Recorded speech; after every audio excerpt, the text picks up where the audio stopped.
大家好，欢迎来到听书学史。今天要介绍的书是阿德勒心理学成幸福学，把握幸福生活的方法。阿德勒心理学由奥尔弗雷德·阿德勒创建，是一位医师及心理治疗师，也是个体心理学学派的创始人。因被讨厌的勇气而一炮而红。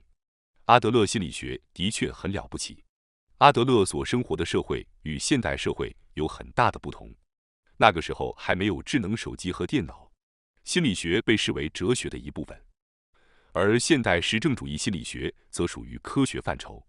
阿德勒心理学中著名的共同体感觉概念更像是哲学而不是科学，因此不属于需要科学验证的范畴，不能用科学的方法验证其是否正确。所以将这种100年前的哲学理念整理得更符合现代社会，变得更实用，形成幸福学。正是阿德勒心理学成幸福学，把握幸福生活的方法的初衷。今天要介绍的内容如下：第一部分，自我肯定感不足是不够的，获得真正幸福的4个因素。第二部分是批评还是赞美，改变人的最强传达方式。第三部分，克服劣等情节的唯一方法。本书的一位作者平本先生，毕业于阿德勒心理学专业的研究院，曾担任过百蛇虎队的实业监督等多位顶尖运动员的心理辅导员。另一位作者，庆应艺术大学研究院教授钱野隆司，则是幸福学研究的世界知名专家。这本书由2位幸福专家合著，无论您之前是否学习过阿德勒心理学或幸福学，都值得一读，请务必看到最后。那我们就开始吧。第一部分，自我肯定感不足是不够的，获得真正幸福的4个因素。众所周知，阿德勒心理学是由澳大利亚心理学家阿尔弗雷德·阿德勒提出的理论，经过众多研究者的努力，发展成为心理学的一个体系。在本书中，我们将简要解释阿德勒心理学的概念、实践方法和意义，并与现代幸福学的思想进行对比。首先，让我们了解一下21世纪的现代心理学和100年前的阿德勒心理学的基本区别。阿德勒曾经说过，我的心理学不是理学，而是工学。他想要表达的是，他的心理学方法更像是一种实用工具，而不是一种纯理论的学科。为了更好地理解这句话的意思，例如，当有一个顶级模特女性对自己的外貌感到不满时，无论周围的人如何评价，如果个人无法自我接受，坚持认为自己没有其他模特好看，那么你会如何解决这个问题呢？一般来说，你可能会尝试向这位模特展示一些客观事实，比如她的高鼻梁、深邃轮廓等，试图说服她，你已经很漂亮了，不需要过多担心。这种注重客观性的方法，在现代许多心理学中都是常见的方法。确实，通过这种方法，有时候问题可能会得到解决。然而，即使积累了再多客观证据，也会有人表现出无法相信或觉得自己不值得的反应。你可能也是其中之一。在阿德勒心理学中，原则上不是引入客观视角来解决这类问题，而是通过深度共情的认同并支持当事人，靠近他们来解决问题。这种现代心理学与阿德勒心理学的立场差异在于，前者基于人们为何感到困扰的视角，后者基于人们如何解决问题的视角。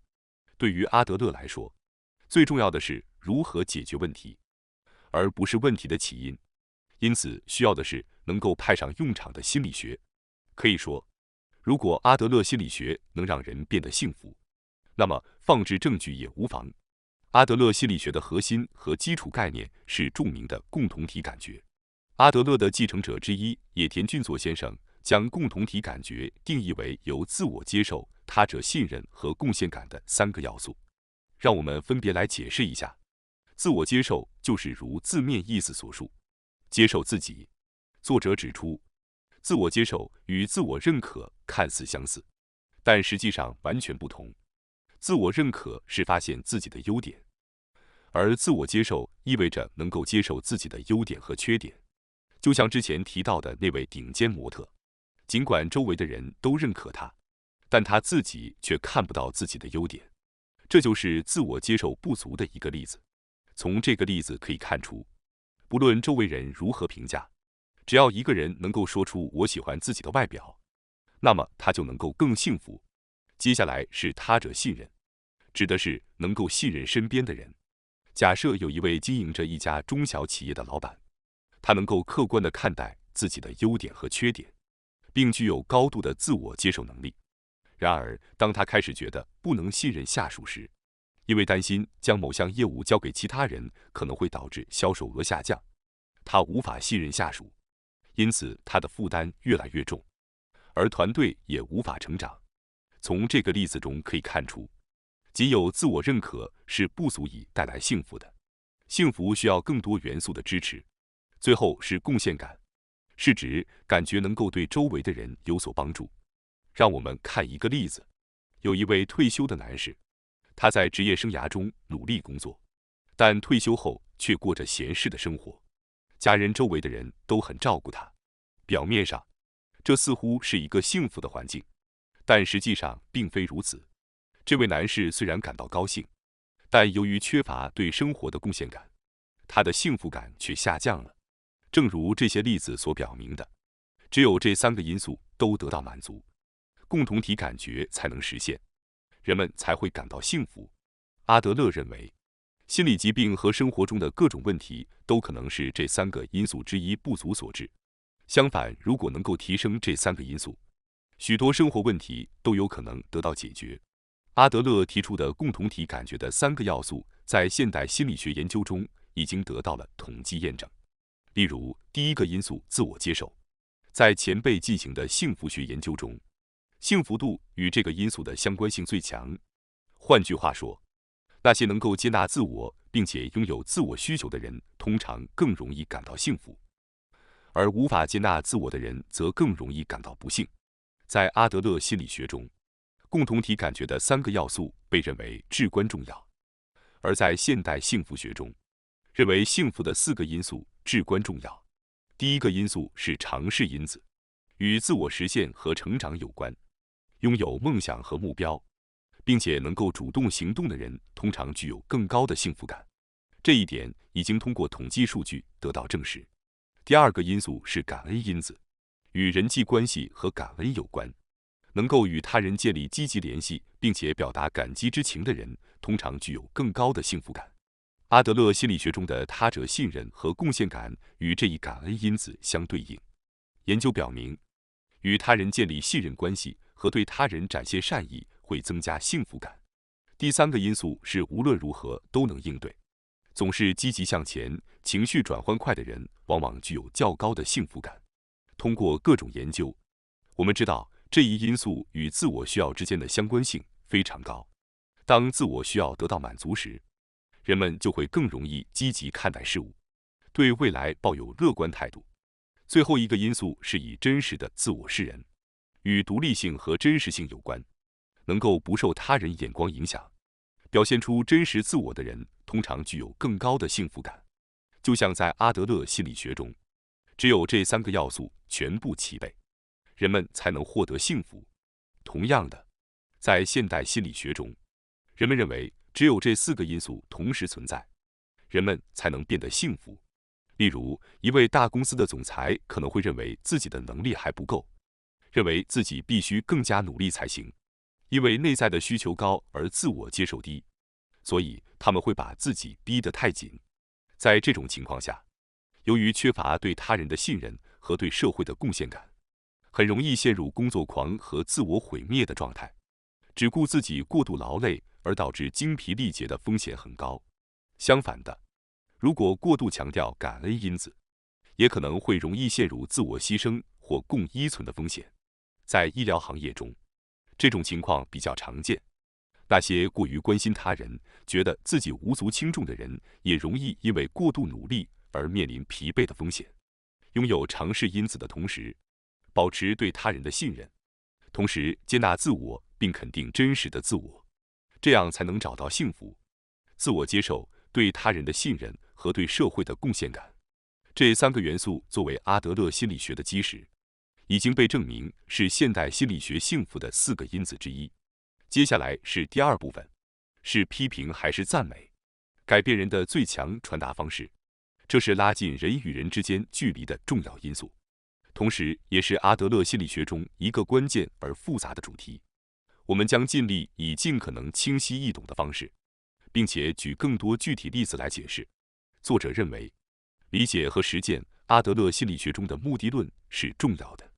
为了理解这一观点，首先要了解与目的论相对的原因论也是至关重要的。因此，让我们一起来考虑下面这个简单的问题。问题是，这个图中的9个零件组成了一个机器。当这个机器无法运转时，你会怎么做？这是一个非常简单的问题。答案是找出坏的零件并修复或更换它们。这个问题和答案本身就是原因论的问题解决步骤。总结原因论的问题解决步骤如下：步骤1，找出问题的根源；步骤2，修复或更换；步骤3，使事情重新运转。这个问题很多人都能够正确回答，这是因为我们习惯了事情不顺利是由于某个地方出了问题，也就是说存在原因，找到并解决它就可以了。作者认为这是因为我们习惯了原因论的方法。可以说，现在社会上的大部分工作都是基于原因论的。不过试想一下，如果你的伴侣以原因论的方式来对待你的性格，会怎么样呢？首先，他们会试图在你的9个方面中找出问题所在。可能他们会说你很诚实，有同情心，勤奋，聪明，负责，温柔，直率，整洁，但也有些无聊。接着，伴侣会进入下一步骤。每当你展现出无聊的一面时，他们会反复告诉你，那个方面是无聊的。你会感到被迫去改变，去治愈这个问题。面对这样的互动，很少有人会接受对方的观点。我理解了，我会改变无聊的一面。大多数人可能会反抗，说：“哦，好烦，你自己也有需要改进的地方。”或者简单的回应：“是啊，我就是无聊，有问题吗？”甚至有些人可能会因为被认为是无聊而感到沮丧。在这种情况下，原因论的处理方法通常不会成功，因为这种方法关注的是自己的视角，而不是客观的问题，直接指出伴侣的不足之处，并不会促使他们改变。我们已经知道，原因论并不适合解决人际关系问题，相反，由于人们往往会强化他们的关注点，这种方法可能会导致问题恶化。那么我们该怎么办呢？这时，阿德勒心理学的目的论登场了，让我们像解释原因论一样来解释目的论。一旦确定了这一点，就会将注意力集中在这个方面并加以强化。目的论的问题解决步骤：1，想要介绍的是确定问题的反面；2，指出；3，促使事情朝着积极的方向发展。假设有人发现了某人9种性格中的一种存在一些问题，到这一步都是一样的，但是接下来的处理方式却不同。在目的论中，不是将注意力集中在问题上，而是相反的，将注意力放在相反的方面。例如，不是指出你的伴侣有些无聊，而是说我很喜欢去年收到的手写卡片。这样说的人会有什么感觉呢？他们会感到高兴，也许会想今年也要送一个，或者想要做更棒的事情。这样的话，不自然的想要反抗的心情可能会减少，至少不会像在原因论时那样。为了更容易理解，我们可以举几个具体的例子。原因论与目的论的比较案例之一：一个妻子抱怨，如果她不做家务，她的丈夫根本就不会做。在原因论中，妻子会不断地向丈夫抱怨他本周没有做任何事情，并要求改善，即使偶尔洗碗，也会被认为是罕见的，而不会感谢他。这样做会让丈夫很难产生动力。然而，在目的论的方法中，当丈夫做家务时，甚至是一点点小帮忙时，每次都表达感谢之情。这样做会让丈夫更容易产生动力，自然而然地想要再做。原因论和目的论的比较案例2：孩子在餐桌上弄得一团糟。每次吃饭时，3岁的孩子都会把桌子弄得乱七八糟。这是一个母亲和孩子的例子。在原因论中，每次孩子弄得一团糟时，都会被斥责，被要求自己收拾。然而，孩子回家后会反抗，而且完全没有停止的意思。另一方面，在目的论中，当孩子表现得很乖时，母亲会立即表示感谢，并说孩子静静地坐下来吃饭是为了让妈妈也能慢慢享受美食。于是孩子会更静静地坐在餐桌前。这些例子都是本书作者在他的咨询研讨会上听到的真实故事。尽管每个人情况不同，但作者认为目的论的效果往往会更快显现出来。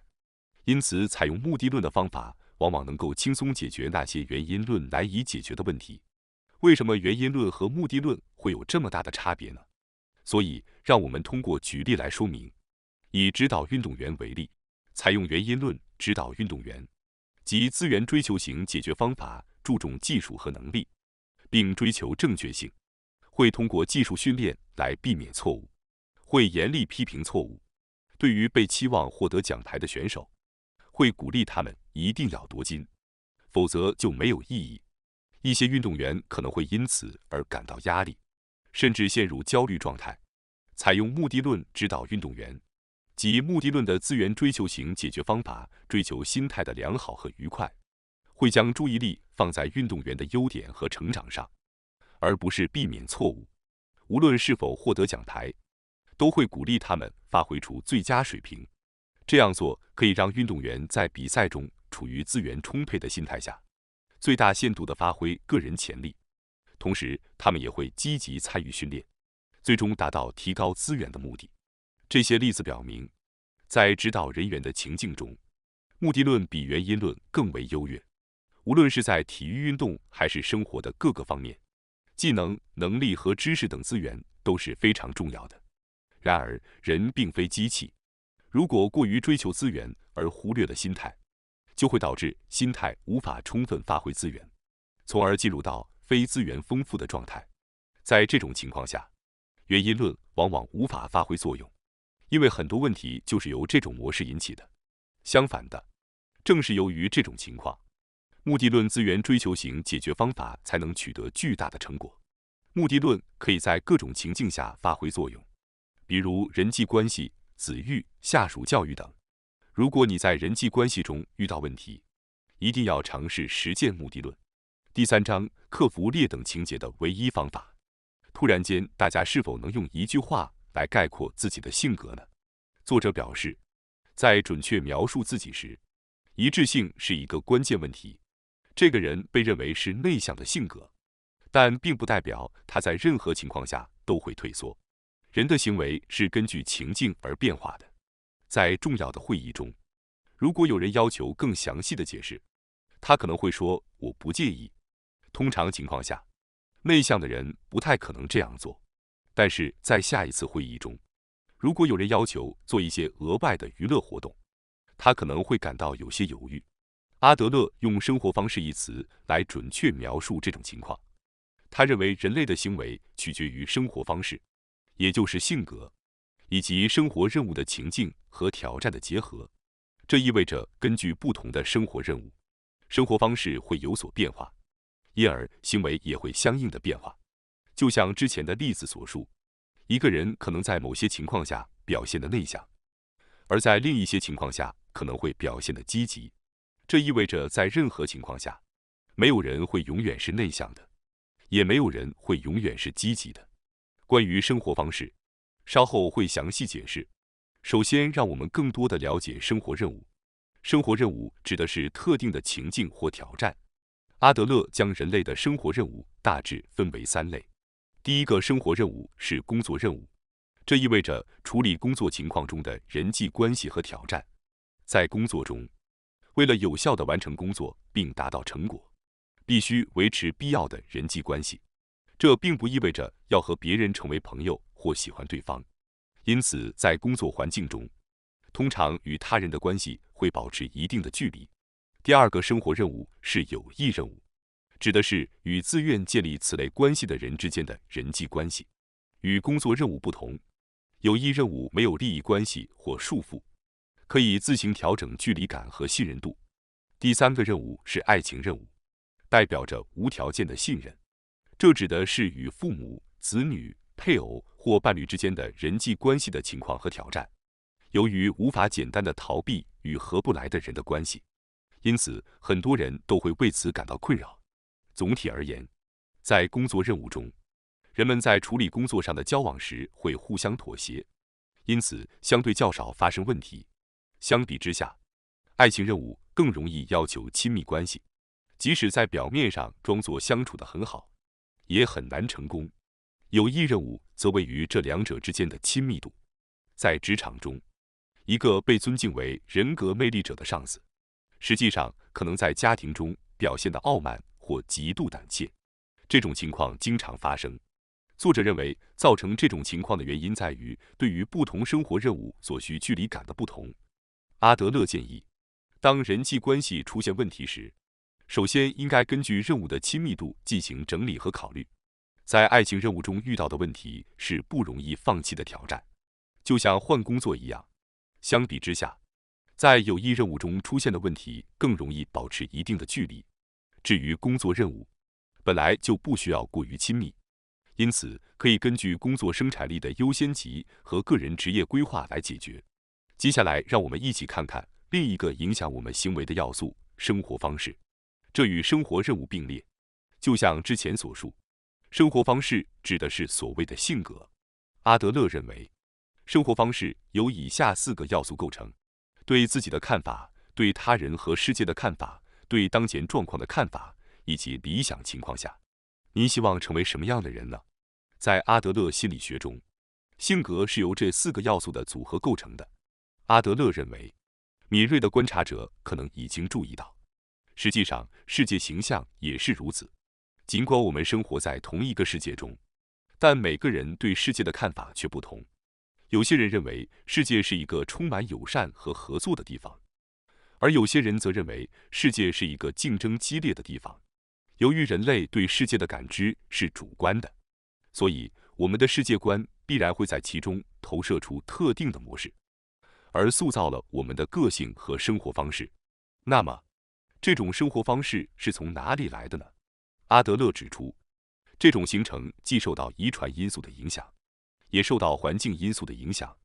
遗传因素源自于从父母那里继承的基因，而环境因素则是在大约5岁至青春期之间形成的性格基本模式。在这个年龄段，成人包括父母在内是非常强大的存在，个人的生活方式基础是在这种影响下形成的。